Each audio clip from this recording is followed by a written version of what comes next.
السلام علیکم۔ ہمارا آج کا ٹاپک حضرت خدیجہ رضی اللہ تعالیٰ عنہا پر ہے، جو کہ ہمارے پیارے نبی حضرت محمد صلی اللہ علیہ وآلہ وسلم کی پہلی زوجہ تھی۔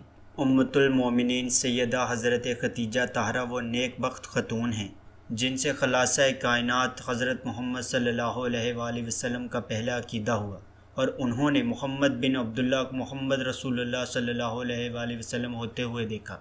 آپ نے حضور اکرم صلی اللہ علیہ وآلہ وسلم کو امور خانہ داری سے فارغ کر کے دین کی وہ خدمت انجام دی جنہیں الفاظ میں بیان نہیں کیا جا سکتا۔ آپ تاحیات حضور اکرم صلی اللہ علیہ وآلہ وسلم کے نکاح میں رہیں، اور آپ نے صحیح معنوں میں اپنا تن من دھن اللہ اور اس کے رسول کے لیے نچھاور کر دیا۔ قریش کے قبیلے بلکہ عام طور سے اہل مکہ بت پرستوں کے شرک میں مبتلا تھا، اور یہ شرک انہیں اتنا پیارا تھا کہ ان کے خلاف کوئی لفظ سننا بھی ان کے لیے ناقابل برداشت تھا۔ لیکن جاہلیت کے اس دور میں گنتی کے 2-4 آدمی ایسے بھی تھے جن کو فطری طور پر بت پرستی سے نفرت تھی۔ ان میں سے ایک حضرت خدیجہ رضی اللہ تعالیٰ عنہا بھی تھی۔ اس دور کی تاریخ سے معلوم ہوتا ہے کہ وہ واحد خاتون تھی جو شرک اور بت پرستی سے بیزار تھی۔ اللہ تعالیٰ نے ان پر دوسرے بہت سے انعامات کے علاوہ دولت مندی کی نعمت سے بھی نوازا تھا۔ رسول اللہ صلی اللہ علیہ وآلہ وسلم کا حال اس کے برعکس تھا۔ انہوں نے اپنی پوری دولت گویا آپ کے قدموں میں ڈال دی اور آپ کو اس سلسلے کی فکر سے آزاد کر دیا۔ قرآن مجید کی سورۃ الودحا میں اس صورتحال کے بارے میں بھی فرمایا گیا ہے، اے پیغمبر، تم کو تمہارے پروردگار نے مفلس اور نادار پایا، پھر مستغنی کر دیا۔ اس سلسلے میں یہ واقعہ بھی قابل ذکر ہے کہ زید بن حارثہ حضرت خدیجہ کے زیر خرید غلام تھے۔ انہوں نے دیکھا کہ زید کو رسول اللہ صلی اللہ علیہ وآلہ وسلم سے خاص انس و محبت ہے، اور آپ اس معاملے میں زید کے ساتھ خصوصی شفقت پیش کرتے، تو انہوں نے زید کو حضور اکرم صلی اللہ علیہ وآلہ وسلم کی ملکیت میں دے دیا۔ پھر آپ صلی اللہ علیہ وآلہ وسلم نے ان کو آزاد کر دیا، اور عربوں کی اس وقت کے رواج کے مطابق ان کو اپنا منہ بولا بیٹا بنا لیا، یہاں تک کہ ان کو زید بن حارثہ کی بجائے زید بن محمد ہی کہا جانے لگا۔ پھر جب نکاح کے 15 سال بعد اللہ تعالیٰ نے رسول اکرم صلی اللہ علیہ وآلہ وسلم کو شرف و نبوت سے سرفراز فرمایا، اور آپ صلی اللہ علیہ وآلہ وسلم پر شدید غیر معمولی حالات آئے، تو اس وقت آپ صلی اللہ علیہ وآلہ وسلم کو اس طرح کی دانش مندی اور ہمدردانہ تسلی کی ضرورت تھی۔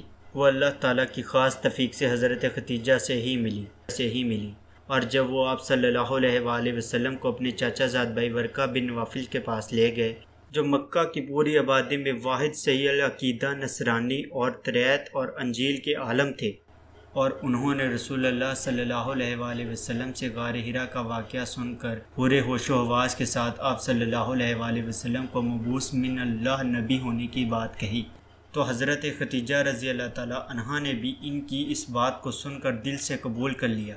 بلکہ یہ کہنا صحیح ہوگا کہ رسول اللہ صلی اللہ علیہ وآلہ وسلم کے حالات اور اوصاف کے 15 سالہ تجربے کی بنا پر پہلے ہی سے ان کا دل آپ صلی اللہ علیہ وآلہ وسلم کی ہر بات کی تصدیق کے لیے تیار ہو چکا تھا۔ اس لحاظ سے کہا جا سکتا ہے کہ پوری امت میں وہ سب سے پہلے رسول اللہ صلی اللہ علیہ وآلہ وسلم کے مبعوث من اللہ نبی ہونے کی تصدیق کرنے والی ہیں۔ پھر جب آپ نے باحکم خداوندی توحید اور دین حق کی دعوت کا کام شروع کیا، تو پوری قوم آپ صلی اللہ علیہ وآلہ وسلم کی دشمن بن کر کھڑی ہو گئی۔ ہر ممکن طریقے سے آپ صلی اللہ علیہ وآلہ وسلم کو ستانا ان بد نصیبوں کا محبوب ترین مشغلہ رہا۔ مظلومیت کے اس پورے دور میں حضرت خدیجہ نہ صرف آپ صلی اللہ علیہ وآلہ وسلم کی غمخوار اور غمسار بلکہ پوری طرح، یہاں تک کہ جب ان ظالموں نے مکہ کے قریبی پوری آبادی کو اپنے ساتھ لے کر حضور اکرم صلی اللہ علیہ وآلہ وسلم اور آپ کے خاندان بنو ہاشم کے ان تمام لوگوں کو بھی، جنہوں نے اگرچہ آپ صلی اللہ علیہ وآلہ وسلم کی دعوت اسلام کو قبول نہیں کیا تھا، لیکن نسبی اور قریبی تعلق کی وجہ سے آپ صلی اللہ علیہ وآلہ وسلم کے درجے میں حمایت کرتے تھے، بائیکاٹ کرنے کا فیصلہ کیا، اور آپ صلی اللہ علیہ وآلہ وسلم اور آپ کے قریبی رشتہ دار شیخ ابو طالب کو بھی معصور کر دیا گیا، اور ایسے ناکہ بندگی کی گئی کہ کھانے پینے اور ضروریات کی اشیاء ان تک نہ پہنچا سکیں، یہاں تک کہ ان لوگوں کو کبھی کبھی درختوں کے پتے کھا کر گزارا کرنا پڑتا۔ اس حالات میں بھی حضرت خدیجہ شیخ ابو طالب نے آپ کا ساتھ دیا، حالانکہ ان کے لیے بالکل ممکن تھا کہ وہ ان دنوں رسول اللہ صلی اللہ علیہ وآلہ وسلم سے نکاح باپ نے ان صفات کا لحاظ رکھ کر شادی کے لیے ورقہ بن نوفل کو، جو برادر زادہ اور طریت اور انجیل کے بہت بڑے عالم تھے، منتخب کیا، لیکن پھر بھی کسی وجہ سے یہ نسبت نہ ہو سکی اور ابو اہلہ بن نبش تمیمی سے نکاح ہو گیا۔ ابو حالہ کے بعد عتیق بن عابد مخزومی کے نکاح میں آئیں۔ اس زمانے میں حرب الفجر چھڑی، جس میں حضرت ختیجہ کے باپ لڑائی کے لیے گئے اور مارے گئے۔ یہ عام الفیل سے 20 سال بعد کا واقعہ ہے۔ باپ اور شوہر کے مرنے کے بعد حضرت ختیجہ کو سخت در وقت پیش ہوا۔ ذریعہ معاش تجارت تھی، جس کا کوئی نگران نہ تھا، تاہم اپنے اعضاء کو معاوضہ دے کر مال تجارت کے لیے بیچتی تھی۔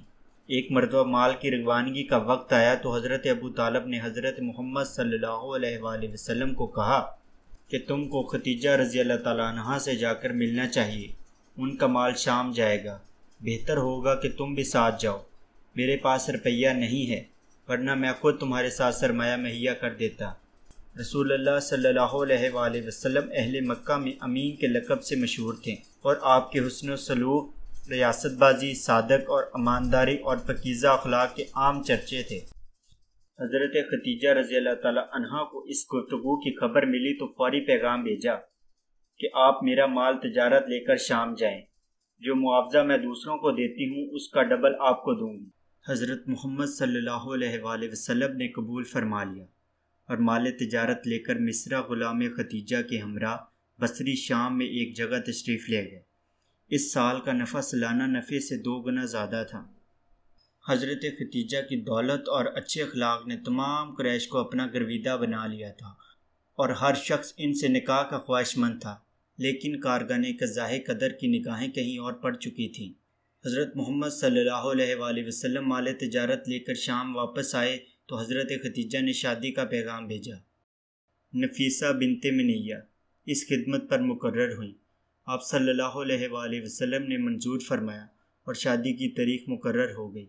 حضرت ختیجہ رضی اللہ تعالیٰ عنہا کے والد اگرچہ وفات پا چکے تھے، تاہم ان کے چاچا عمر بن اسد زندہ تھے۔